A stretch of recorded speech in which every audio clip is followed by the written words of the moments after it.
Welcome to Zimmerman Podcast, episode 74. Lakisha Mosley is an incredible event planner, podcaster, and voice of wisdom. I first sat down with Kisha on her podcast, The Convo with Kisha, and I knew that I had to have her on mine. Today, we're talking about how to have hope as you pivot into the next phase of your life or business as we all strive to survive 2020. Kisha is unapologetic in her message and her focus, sharing how she's completely remade her own business in 2020, creating a virtual event space that meets the demands of social distancing while still serving people well. If you're ready for some hope, some honest conversation, and some insight into an incredible business brain, you've got to give this episode a listen. All right, you ready? Let's do it.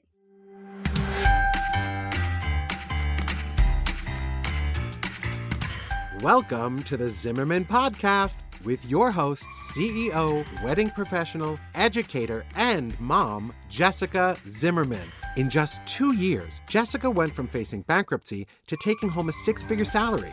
She turned a business-saving $100,000 loan into a $1 million empire. As a creative entrepreneur, a healthy work-life balance seems just as unattainable as a six-figure income. But Jessica Zimmerman is here to show you it's possible. With the right tools and insider tips and some hard work, your craziest dreams can become your daily routine. If you set some boundaries and commit to healthy changes, you can create a business and a life you love. So let's make your business work for you. Hi, Lakisha. Welcome to Zimmerman Podcast. Thank you, Jessica. I'm excited to be here. So I was a guest on your podcast, Convos with Kisha, and I loved our time so much that I had to have you here on Zimmerman Podcast. That's so sweet of you. Yeah, it was like the best episode ever. Like, you are just so amazingly sweet. I had a great time. You are too kind. Well, we just had the best conversation. So I was like, let's just do this again. We just needed to keep it going. So before we dive in, can you give any listeners who don't know, who you are, just a little insight into who you are, what you do, and how you got here? Okay, I'm Lakisha Mosley. I am a mom and a serial entrepreneur. I have several businesses and platforms that I work for, or work from, I should say. I have a blog called LakishaMosley.com where I blog about just events that kind of center around women. Like, I have a huge heart for women, especially women in business. And so I talk about, different things that may affect us, as well as I feature women on my blog, like at least once or twice a week. I'm spotlighting someone and what they do. As you mentioned, I have the podcast, and so I love the podcast because I get to take those blog interviews and I make them live, so like people can hear how much fun we have. They can actually hear our interactions. Whereas with the blog, they can just read it. They can't really tell whether or not we had fun with that interview, and so I actually love podcasting. My main business is the LM Experience, and that is an event management and planning company now. So I've had to go back to planning after COVID happened, because it's hard to just manage an event virtually. Like, that's just not even possible to do that virtually. And so I went back to planning, and so now I'm what you call a virtual event strategist. And I help people pivot their in-person events to virtual events, or if they haven't had one at all and want to get their brand out there, then I help them come up with strategies that they can use to help build their brands and get visible, and also take that to the bank. Wow. I mean, that's incredible. That's incredible.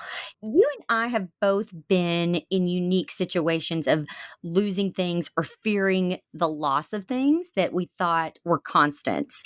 And a lot of people might be experiencing that right now with COVID. I know that this is such like a high anxiety time for a lot of people. How do you maintain hope and keep your eyes on the future, seeing what's happening as something that's happening, for you instead of to you? I think that's an awesome question, Jessica, because at a time like this, it is so easy to get distracted. And that's what I call it, to get distracted, to lose hope, in this time. But I think it is my faith in God, my morning meditations with Him, because I can't start a day without that. And even some mornings, I have to admit, I'm like, oh, I don't really feel like reading. I don't really feel like sitting still. I got a million things to do today. But I have to sit still and I have to get His unction. So I think having faith in Him, allowing Him to guide and direct my way, and then almost always, unless I deviate from what he's told me, he always connects me with the right people to keep that hope and that inspiration going. So even when I feel like it's just so much on me or it's just so down and dreary in the world, he always connects me to someone who helps keep me going. But I also stay, try to stay positive, listen to positive books, listen to positive music. I love some of the little ratchet stuff, Jessica. So, you know, I love it. I love it. No, I totally get it. It's hard because I mean, even, I know during this time I've had a couple of really down moments where I just, it's funny because I am naturally positive, but I also very naturally think ahead. Like I'm very futuristic with how I think, and God really calls us to just we are not created to be able to handle more than 24 hours at a time. That's why there are 24 hours in a day. And so I have to really remind myself of that because, man, I can get this happened just last week. I was sitting there and I was thinking, okay, so what if, this year doesn't go like I thought? Then, like, how on earth is next year going to go? And how am I even going to be able to provide? And all, I just start going down this kind of, rabbit hole that is not good, and I have to just stop and remind myself that you have no idea what's going to happen between now and then, but you're okay today. And that's all that matters is today. exactly. And I love that you shared that. That's actually really great advice because I find myself sometimes going down that rabbit hole of like, okay, God, I just stepped out. I left this job. I actually hate it, to do this full time. Did I really hear from you? And oh, the leads are not coming in how they should be. And look what's going on in the world. They say that, it's not safe to have in person events. Like I find myself doing that too and thinking so far ahead to where you just really gave me hope again. See how God does things? Like just worry about the 24 hours that you in right now. Stop worrying about the next one or the next one. Oh, it is so true. Oh, and Kisha, I have to tell you, so, and this is getting real honest and vulnerable here, but on Friday, I was expecting a call about something that really would have given me a little bit of ease, right, from my anxiety. I've been like, okay, we're going to be okay. We're going to be okay for a few months. We're going to be good. And that call didn't come through. And basically, it's not that it didn't come through. It was just like, well, I didn't.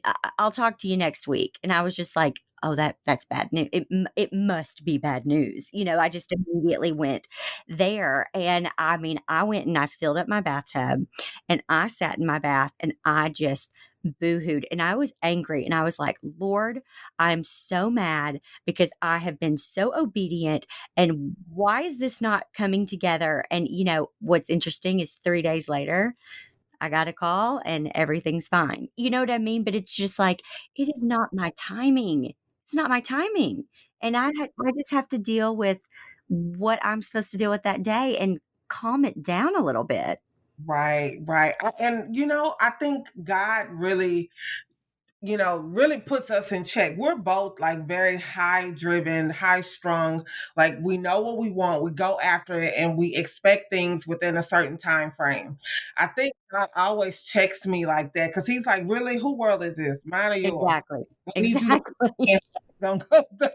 Like I really, really find that He checks me like that because as a planner, and you know this yourself, like we plan everything out. We like nothing to deviate from what it was supposed to be. And for me, I get real like upset and I will start to cry as well. Like, why is this not going? And I really feel like that's his way of saying, listen, homegirl, go sit down. Like, I got this. I don't need your Right. help. Right. Oh, I heard the most wonderful thing one time. I was at church and we had like a guest pastor and he stood up and he said, how he was in a room with like the whole church leadership or whatever, which by the way, this whole episode isn't going to be about church. So I don't want people to think that that's all we're going to talk about, but it's part of both of our lives. So we're going to talk about it a little bit. But this guy, there was a church leadership meeting and somebody had asked a question and he immediately was about to stand up and start talking and giving his answer or whatever. And then he just felt for the first time this feeling of, do you think I have to have you to get this done? Do you not think that there are other people in this room who are fully capable of getting this, what we need achieved? Like, sit down. I'm not asking you to do everything. You know what I mean? And it was I loved hearing that story because it reminds me just every day to be like, okay, you don't have to do everything. Like, just calm down. You don't have to raise your hand for everything, I don't know. Right. I mean, but that makes sense. Like, I love how you just said that. Like, it just falls into place. Like, we just have to sometimes just sit down. Hmm. Yeah, absolutely. I, Down because he got it. he's got it. He really, really does. Yep. It's so, so true.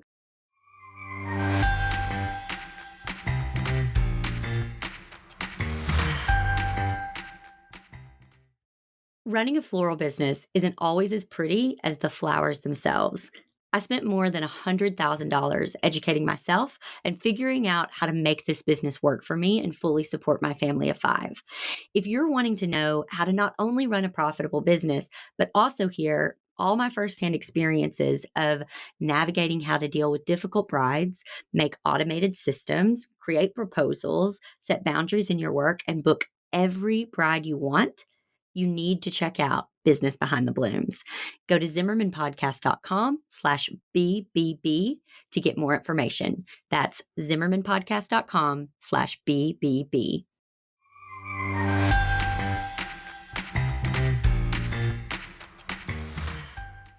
Okay, so we were talking about maintaining hope and keeping our eyes on the future. And I think a really great example of how you've pivoted to create, virtual or hybrid virtual events for the events industry is such a great example. Can you tell me about kind of how you came up with that idea and how you took it from an idea to a reality and how it's transforming your industry right now?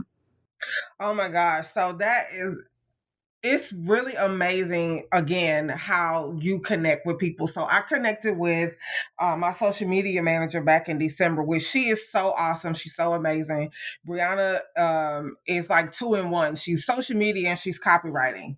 And so when this first happened, when COVID first came out, and I say come out because I don't know how else to even group home girl, like I'm just tired of giving her so much power. So I was just like, when she first came out, we had a team meeting and Brianna said, Lakisha, you're going to have to pivot and adapt.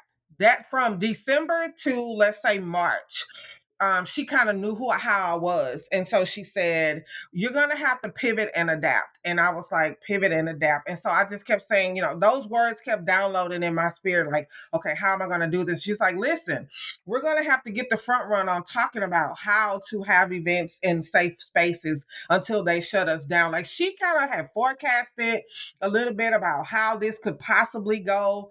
Because she's like upstate New York, where it was like thousands of cases already that were happening. And so she said, well, listen, we're going to have to pivot. We're going to have to pivot the LM brand.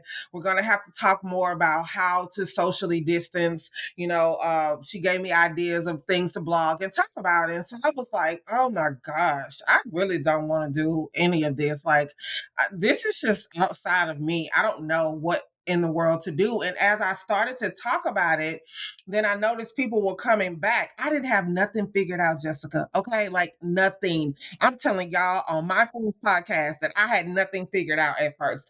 I literally was winging it at first, just like, okay, well, let me take these skills I have to, do a Zoom call and put like kind of make that dress that up to be an event. And then I just say, you know what, I'm going to sit down and I'm just going to figure this out. So I booked myself a staycation, and I just sat in that room and I figured out what in the heck I was going to do. how I was going to do it, and how I was going to help people solve their problems. And so, along with Brianna's help, we were able to create, virtual event experiences that are like none other. I have one that starts tomorrow. It's a 4-day virtual event. We're offering lunch to the attendees. They will have a virtual photo booth. So God just really started, and I know for those who don't believe, I'm sorry, but that's just who I can really give credit to. He just put all these people in my path to help me create an experience for people, because we tired of Zoom. Like, I'm so sick of Zoom. I don't know what to Right. do. Right. It's Right.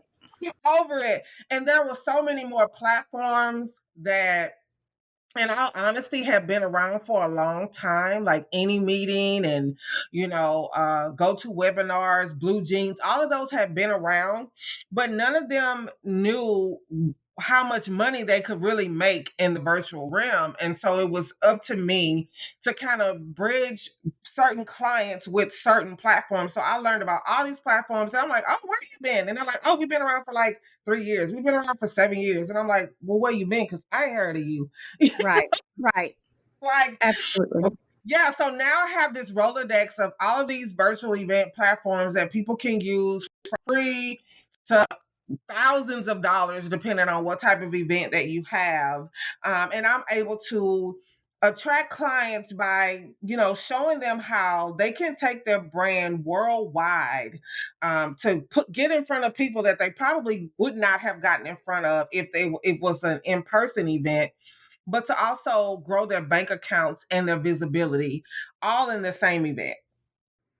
That's incredible. And what stands out to me so much about everything you just said is, there's two types of people in the world. There's the people who they get a situation, in front of them, like COVID, and they go, well, my career's over. Or figure it out. You didn't want to do that. That's not, it wasn't even remotely on your radar to do that. But when things happen, like I said, there's two different types of people, and you are just going to continue to be so successful because you have that drive and that resourcefulness. And I just think that that's incredible. And it must have taken so much time and energy, and some money to pivot into virtual education. What kind of mentality do you think we need to have during these times of change so that we can, our business can benefit in the long run?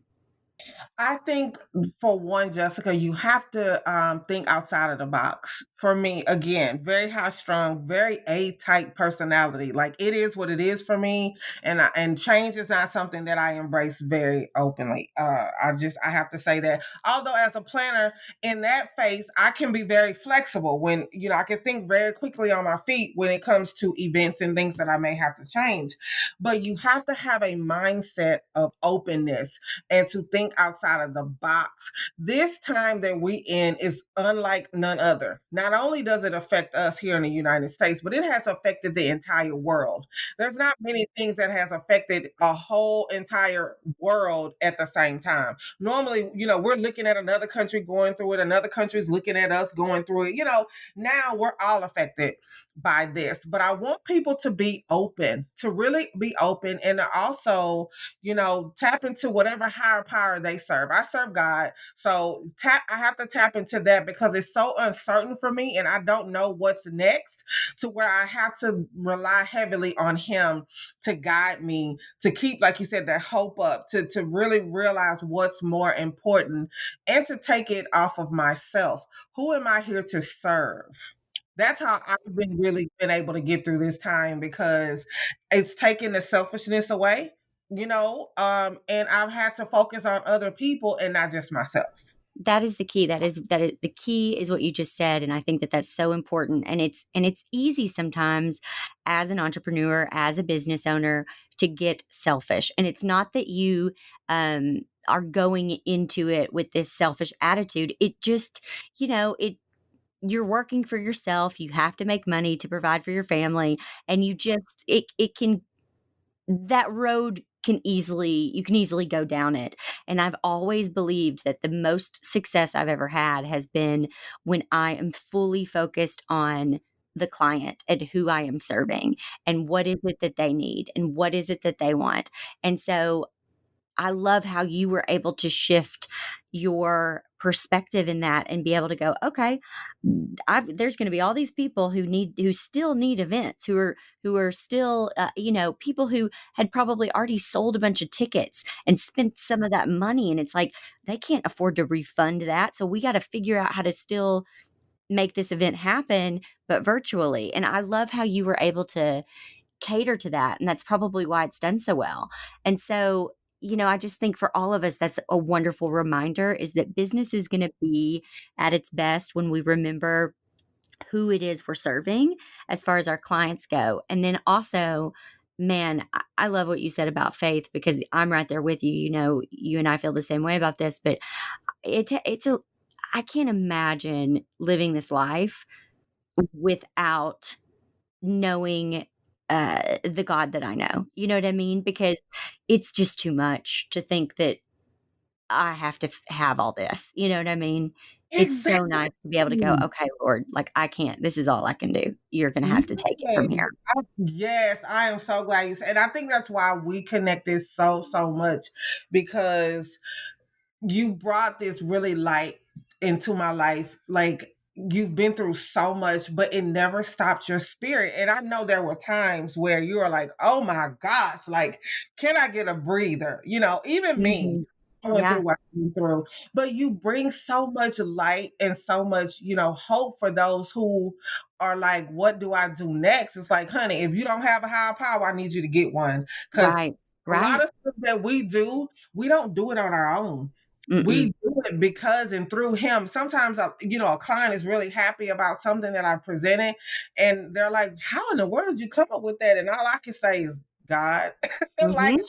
I'm gonna be super religious and scare you off, but what I am saying is that it is not of my own that I am doing Right. any of Oh, absolutely. Absolutely. Oh gosh, well, 3 days ago when I was having, bathtub meltdown, I mean, I'm able to go to a dark place where I'm upset and I'm angry and I feel like I've been obedient and I've, cuz the things that I was upset about, I was like, I didn't even ask to do any of this. You called me to do this and I've done it and now I'm kind of being left, hanging out here to dry. That's how I felt. And I say all this, and I'm like, and I'm a little mad and I'm feeling a little abandoned. And Lord, that abandonment is it's like my one thing that I'm just gonna go off my rocker about. Like I don't it. it's my issue. And so but then even after saying all that, I was like, but I know one thing is for certain that your timing is better than mine. And I Mm-hmm. know for certain that you did not lead me this far to leave me, you know? Exactly. And so even though I feel like I'm abandoned right now, I know deep down that I'm not. And I will take a deep breath and I will keep going. And I think that I don't know if I would be able to do that if I didn't have that faith. Exactly. I can recall this meme someone sent me, and they didn't even know I was going through anything. They just felt like it really was, Isn't that re- crazy when that happens? yeah, they didn't even know I was going through something. And it said that the teacher is always quiet during a test. When Mm, I must have bawled for like 20 minutes. mhm, I needed that. I mhm. needed that. I wasn't hearing from him. I felt like he wasn't there. But during the test, he's always quiet. Yep, yep. Oh, that's good. That gave me chills. Yes. That is good. Oh, I think a lot of us probably need to hear that right now. Because Yes. man, if 2020 isn't just a big ol' trust test, I don't know Yes. what it is. I mean, it really is. So, Yes. what advice do you have right now for wedding industry listeners? Because we have a lot of a huge majority of my audience is wedding industry people who I love and adore. Because man, it is a hard industry, Yeah. and we have been kicked this year. I mean, we've been kicked while we're down. So, what would you have wanted someone to tell you when you were in what felt like your darkest days in business? For me, that is a very number one. That's a very hard industry. So hard that I rarely, if ever, do weddings anymore. Like I just, yeah, it's a different breed of people that you deal with. I love my vendors, but the brides, oh honey, yeah, they keep me on my knees. But I wish people had told me that I needed to be really clear about who I wanted to serve, because I think a lot of times when we start out in these industries, especially when you say event planning, I was like, oh, I'm gonna do everything. You can't do everything, because if your niche is weddings, you have to stick with that, because no other type of events will work for you at all. Like you can't mesh the two. But I wish someone had told me um to like really get clear about who I wanted to serve, because I think that's where a lot of us get discouraged, is because we're like, oh well, this is not working out. This just doesn't seem like it's working.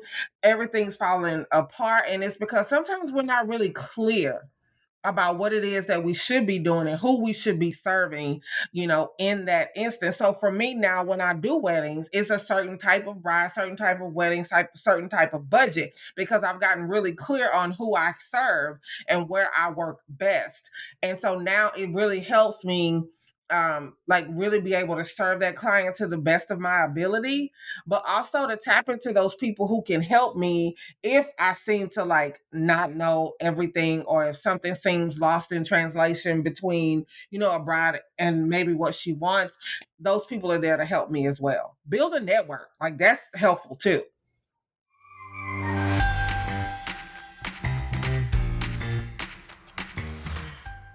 Would you pay $1 a day for more energy, focus, and drive? That's what I get with Beekeepers Naturals Bee-Powered Superfood Honey. Every day, I take a spoonful of their Bee-Powered honey, and every night, I go to bed after my kids, which is saying a lot.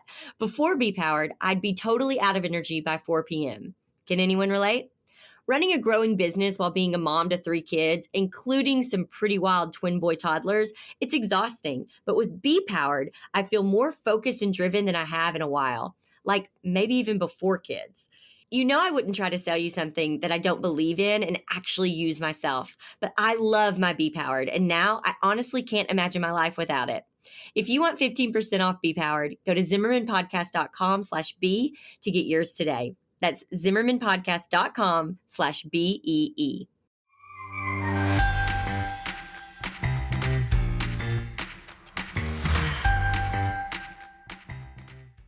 What do you think as we, go into this next year, when things do get back to normal, and let's say that they're sooner than later, like how do you see the virtual? Do you still think there's going to be a need for virtual events? Like how do you see this affecting you in the future?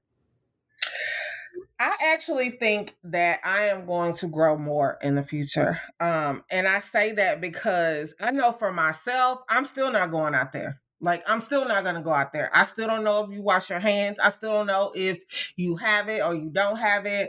I just don't know. And industry reports are telling us, like, for us to not even think about a full blown out event until fall of 2021. So I'm scary. I try not to put that to my clients, but I'm scary. But a lot of them actually, Jessica, are loving it because their costs are down so much. Yes, I Yes, believe that. yes, their costs are down so much. So they see, like some of them that I was able to successfully pivot felt like, oh my gosh, I lost so much money with having a refund ticket. So just like this event that I have that starts tomorrow, that's a 4-day digital workathon. It is totally like her tickets started at like $7.99 in person. It was at a resort and all of that. Well, we couldn't take that chance. 250 women. There was gonna be no social distancing, none of that going on. And so we actually had to pivot that way. Well, the client was happy because yes, she had the refund, but she was able to bring on more speakers, Jessica, who Probably profited more, yeah. who didn't charge her, maybe not as much, because now they don't have to buy a plane ticket. Now they don't have to get hotel accommodations. Now Right. there's food and beverage minimum. And Jessica, how that can be. When we're Yeah. talking F&B minimums, we're like, you know what? We just bought your hotel like 6 times with what this bill is going to be.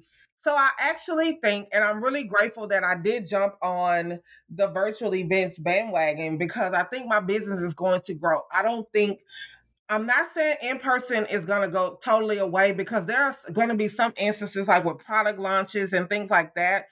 I think they still need to be in person. I think they'll only work best in person.